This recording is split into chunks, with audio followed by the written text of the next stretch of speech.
ભરૂચ તાલુકાના કાસવા ગામની સીમ માટે એક યુવકનો વિકૃત હાલતમાં ઝાડ સાથે લટકતો મુદ્દે મળી આવ્યો હતો। આ ઘટનાથી વિસ્તારમાં ચકચાર મચી ગઈ હતી। ભરૂચ તાલુકા પોલીસ મથકની હદમાં આવેલા કાંસવા ગામની સીમ વિસ્તારમાંથી એક અજાણ્યા વ્યક્તિનો વિકૃત હાલતમાં ઝાડ સાથે ફાંસો ખાધેલો મૃતદેહ મળી આવતા વિસ્તારમાં ચકચાર મચી જવા પામી હતી। બાદમાં પોલીસ તપાસ દરમિયાન મૃતકની ઓળખ કાંસવા ગામના સંજય મગનભાઈ રાઠોડ તરીકે થઈ હતી। હાલ તાલુકા પોલીસે અકસ્માત મોતનો ગુનો નોંધી વધુ તપાસ હાથ ધરી છે।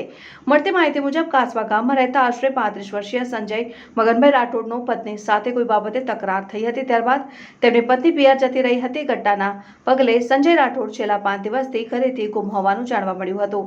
આ દરમિયાન રવિવારે કાંસવા ગામની સીમ વિસ્તારમાં એક વ્યક્તિનો ઝાડ સાથે ફાંસો ખાધેલી હાલતમાં અને વિકૃત સ્થિતિમાં મૃતદેહ જોવા મળતા સ્થાનિકોમાં ભયનો માહોલ ફેલાયો છે।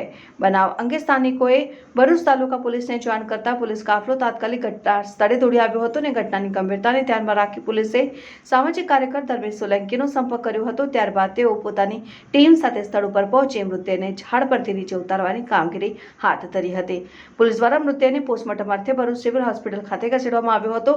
તપાસ દરમિયાન મૃતકની ઓળખ કાંસવા ગામના સંજય મગનભાઈ રાઠોડ તરીકે થઈ હતી। હાલ ભરૂચ તાલુકા પોલીસે અકસ્માત મોતનો ગુનો નોંધી સમગ્ર મામલે વધુ તપાસ શરૂ કરી છે। વિડીયો જર્નાલિસ્ટ વિરેન્દ્ર પાટીલ સાથે સત્યા ટીવી ન્યૂઝ ભરૂચ।